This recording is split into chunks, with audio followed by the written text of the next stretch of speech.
بادشاہ بہادر شاہ ظفر پر کس کی مدعیت میں مقدمہ درج کیا گیا؟ کیس کی سماعت کس جگہ اور کمیشن کس نے تشکیل دیا؟ بادشاہ کو انگریز سرکار زندہ کیوں پکڑنا چاہتی تھی؟ بادشاہ کو جنرل بخت خاں کس جگہ ساتھ لے جانا چاہتے تھے؟ بادشاہ کے خلاف گواہی کس نے دی؟ مغلیہ سلطنت کے کتنے افراد قتل کیے گئے؟ جنرل بخت خاں اصل میں کون تھا؟ کیا بادشاہ نے واقعی انگریزوں کے خلاف عزم جہاد اٹھایا تھا؟ انگریزوں نے کس طرح بادشاہ کو تذلیل کرنے کی کوشش کی اور بادشاہ کا اقبال بلند ہوا؟ جوان بخت اور بیگم زینت محل کو انگریزوں نے کیا اختیار دیا تھا؟ السلام علیکم ورحمۃ اللہ وبرکاتہ۔ جیسا کہ ہم آپ کو پچھلے احوال میں بتا رہے تھے کہ بادشاہ بہادر شاہ ظفر، جن کا مکمل نام سراج الدین محمد بہادر شاہ ابو الظفر شاہ ثانی دوم تھا، جب دلی کے اندر انگریز سرکار اور انگریز کی باغی فوج کے درمیان گمسان کی جنگ تھی، تو انہوں نے دلی شہر کو چھوڑ کر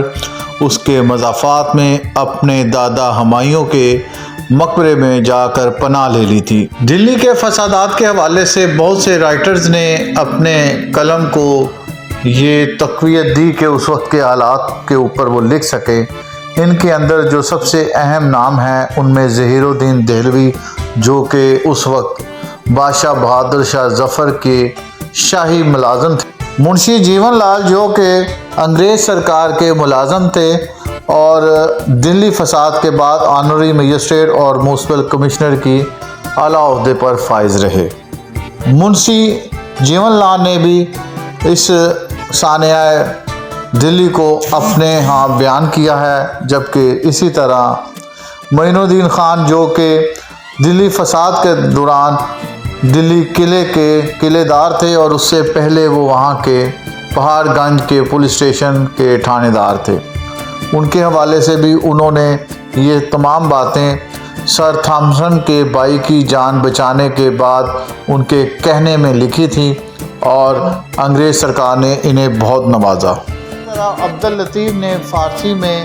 دلی کا افسانہ لکھا، جبکہ مرزا غالب نے اپنا روزنامچہ بھی لکھا۔ ان تمام میں سے اکثر کی یہ رائے تھی کہ جب دلی شہر کو انگریز نے فتح کر لیا یا انگریز کا وہاں پر غلبہ ہوا، تو بادشاہ بہادر شاہ ظفر نے اپنی جان بچانے کے لیے مقبرے میں پناہ لی، جبکہ کچھ رائٹر یہ کہتے ہیں کہ ان کے ساتھ اس وقت کی انگریز فوج کے باغی بھی جا کر مقبرے میں پناہ گزین ہو گئے اور انہوں نے بادشاہ کو یرغمال بنا لیا۔ جنرل بخت خاں، جو کہ اس وقت کی انگریز سرکار کا باغی تھا، انگریز کی توپ خانہ ریجمنٹ میں وہ صوبے دار یا جمعدار کے عہدے پر تھا، مگر بہادر شاہ ظفر نے دہلی میں اس کے قبضے کے بعد اسے سپہ سالار یعنی کہ جنرل کا لقب دے دیا، اور یوں بخت خان دہلی میں اس وقت کی دہلی کی فوج کا سربراہ تھا اور تمام لاہ عمل وہی طے کرتا تھا، جبکہ بادشاہ بہادر شاہ ظفر نے اپنے بیٹوں اور اپنے تمام عزیز و اقارب کو اس کے ماتحت کر دیا تھا، جس پر اس کے خاندان کے عزیز و اقارب جنرل بخت سے بغض رکھتے تھے۔ ذرائع یہ کہتے ہیں کہ بخت خاں اور اس کا بیٹا بھی مقبرے میں پناہ گزین تھا، جبکہ اکثر رائٹر یہ کہتے ہیں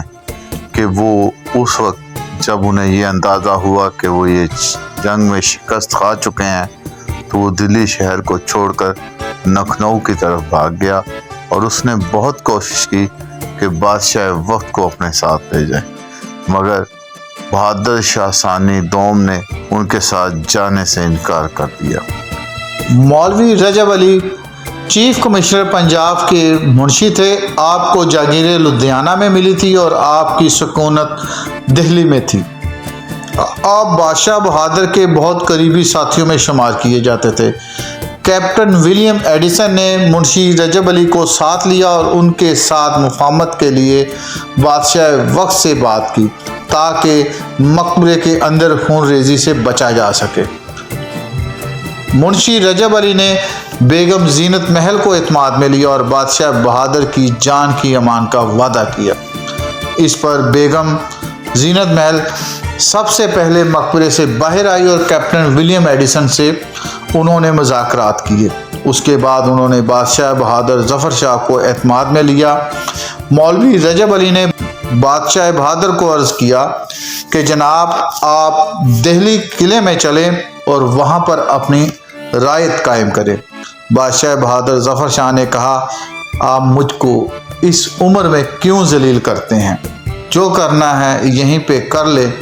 میں اللہ کی رضا پر راضی ہوں۔ کیسی بادشاہت اور میں قلعے پر جا کر کیا کروں گا؟ اس پر اس نے دوبارہ اداب بجا لاتے ہوئے عرض کیا، اعتماد میں لیا اور کہا آپ ہتھیار ڈال دیں تو یہ ممکن ہے۔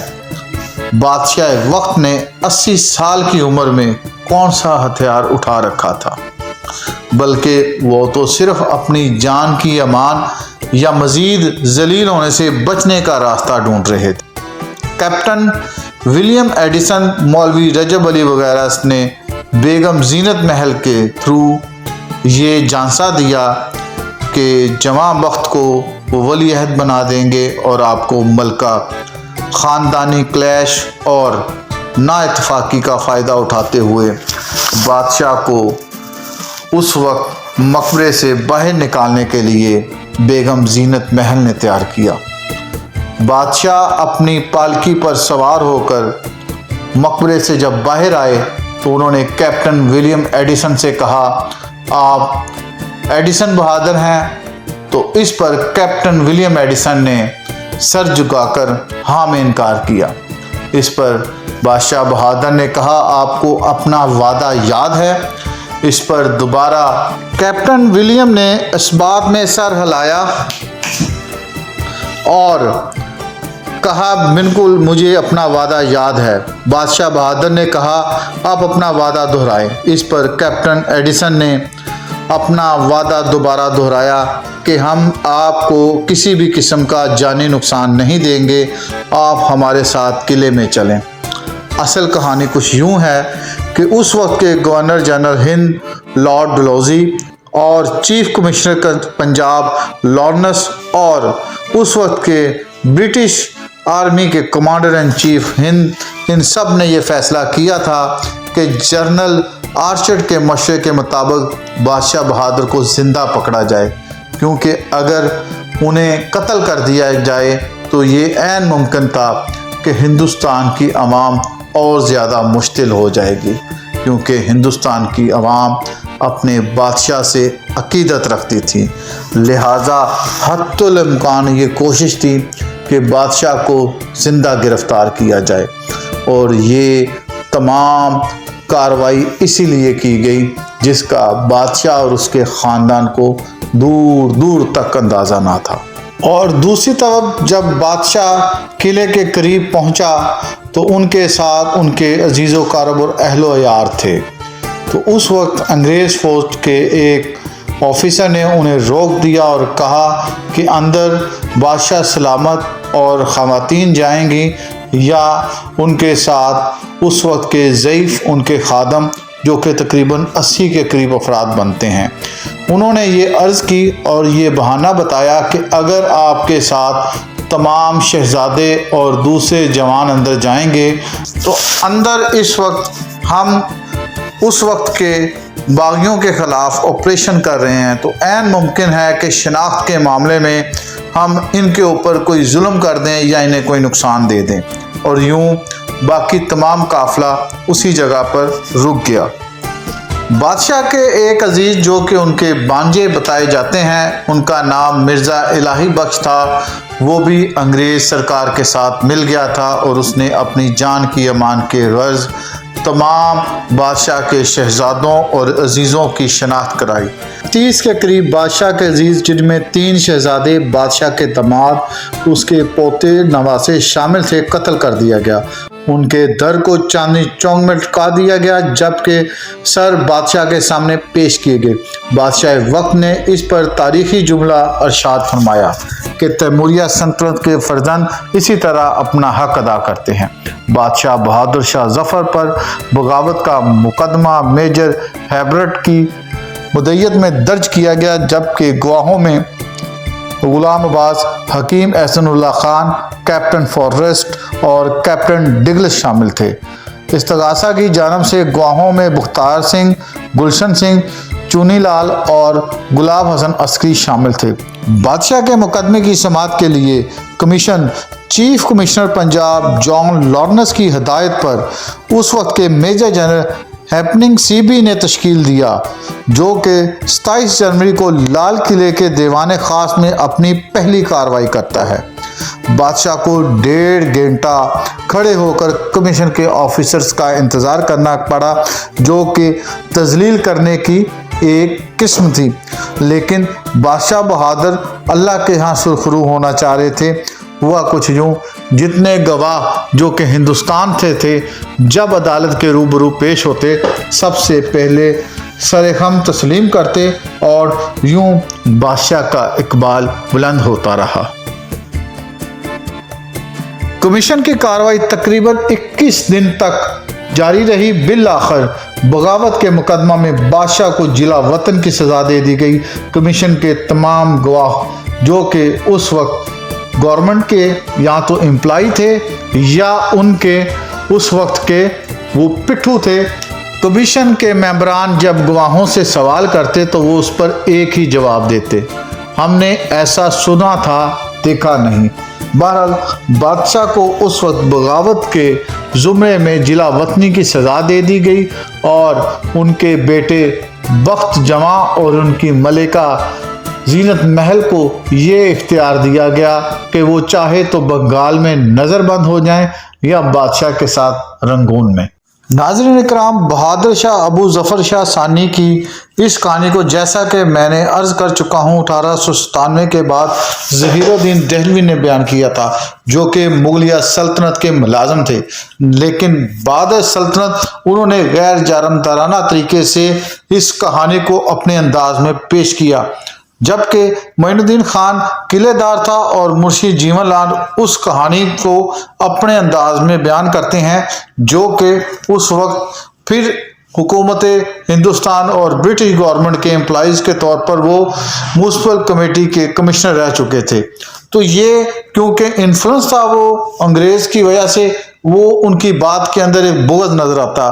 اسی طرح عبداللطیف نے جو فارسی میں بات کی وہ معین الدین حیدر اور ظہیر الدین دہلوی کے ہی بیان پہ کی، جو کہ کافی ملتی جلتی ہے۔ معین الدین خان کی ایک گفتگو جو انہوں نے اپنے کتاب میں کی وہ یوں ہے کہ جب وہ پہاڑ گنج تھانے کا تھانے دار تھا اور باغیوں نے شہر پر حملہ کیا تو سر تھامسن کے بھائی مسٹر مٹکاف کو اس نے بچایا اور اس کی جان کو بچا کر اسے شہر سے باہر جانے کا راستہ دیا، لیکن دوسری طرف باغیوں کو مطمئن کرنے کے لیے کہ وہ ان کے ساتھ ہے، اس نے باغیوں کے لیے کھانے کا انتظام کیا، جبکہ ظہیر الدین دہلوی صاحب یہ بیان کر چکے ہیں کہ باغیوں کے کھانے کے لیے اس شہر میں بہت قلت تھی اور وہ کبھی بادشاہ وقت کے گھوڑوں کے چنے کو لے جاتے اور کبھی وہ شہر کی دکانیں لوٹتے۔ جبکہ منشی جیون لال جو کہ انگریز ہی کے ملازم تھے وہ ایک بیان کرتے ہیں واقعہ کہ بادشاہ وقت کے پاس چاندنی چوک کے کچھ تاجر آتے ہیں اور وہ کہتے ہیں کہ ہماری دکانوں کو تھانے دار نے لوٹ لیا ہے، جس پر اس وقت کے قلعے دار معین الدین خان کو بادشاہ وقت بلاتے ہیں اور ساز گشت کرتے ہیں، جس پر اس وقت کے تھانے دار کو اسی وقت جیل بھیج دیا جاتا ہے اور معین الدین خان کو اس بنا پر چھوڑا جاتا ہے کہ تمام لوٹا ہوا مال واپس کیا جائے گا۔ جیسا کہ ناظرین میں بتا چکا ہوں، منشی جیون لال ایک اور جگہ بیان کرتے ہیں کہ بادشاہ وقت سے جب اس وقت کی فوج نے کھانے کے اہتمام کے حوالے سے بات کی تو انہوں نے اپنے تمام اس وقت کے جو شاہی میں ملازمین تھے ان سے کہا کہ ان کا انتظام کریں، تو اس پر انہوں نے کہا کہ ہم کھانے کا انتظام کیسے کریں، آپ کا خزانہ تو خالی ہے، جس پر بادشاہ وقت نے اپنا ایک قیمتی ہیرا جنرل بخت خان کو دیا اور اسے کہا کہ آپ اسے بیچ کر اپنے کھانے کا انتظام کریں، جس پر جنرل بخت نے وہ واپس کرتے ہوئے کہا بادشاہ وقت ہمیں آپ کی محبت اور عقیدت پر فخر ہے، ہم یہ انتظام خود کر لیتے ہیں۔ معین الدین خان اپنی بک کے اندر لکھتے ہیں کہ جنرل بخت نے شہر کو لوٹ کر اپنی فوج کی 6 ماہ کی تنخواہ ایڈوانس ان کو دے دی تھی۔ جبکہ منشی لال لکھتے ہیں جب انگریز اس شہر کے اندر داخل ہوئے، اس بغاوت کو کچلا تو شہر کے اندر خوراک کی قلت تھی، جبکہ ظہیر الدین دہلوی لکھ چکے ہیں کہ یہ لوگ اس وقت جانوروں کی خوراک جو کہ چنے کی دال تھی اس کو بھی نہ چھوڑا، اور وہ بھی اس وقت کے اس گھوڑوں کے انچارج سے چھین کر لے گئے تھے۔ ناظرین، جس وقت اس شہر میں خوراک کی قلت بڑھی اور دوسری طرف انگریز فوج نے ان کا محاصرہ کیا اور یوں گمسان کی جنگ ہوئی، تو یہ باغی لشکر لکھنؤ کی طرف بھاگ گیا۔ آپ نے جب بھی کسی تاریخی واقعے کو ڈسکس کرنا ہوتا ہے تو آپ کو 3 سے 4 رائٹرز کو پڑھنا ہوتا ہے، تو یہ میں ان اردو اور فارسی کے رائٹرز کا حوالہ دے چکا ہوں، جبکہ انہی کی کاپیاں اس وقت کے انگریز آفیسر نے اپنے نام کے ساتھ کو رائٹر کے طور پر پبلش کی تھی۔ میرا تو یہ ذاتی ماننا ہے اور یہ میرا اندازہ ہے کہ اس وقت کا بہادر شاہ ظفر ظہیر الدین دہلوی کے بقول نہ وہ باغیوں سے لڑ سکتا تھا اور نہ ہی ان کی قیادت کرنے کی صلاحیت رکھتا تھا۔ دیکھتے رہیے واٹ ٹی وی۔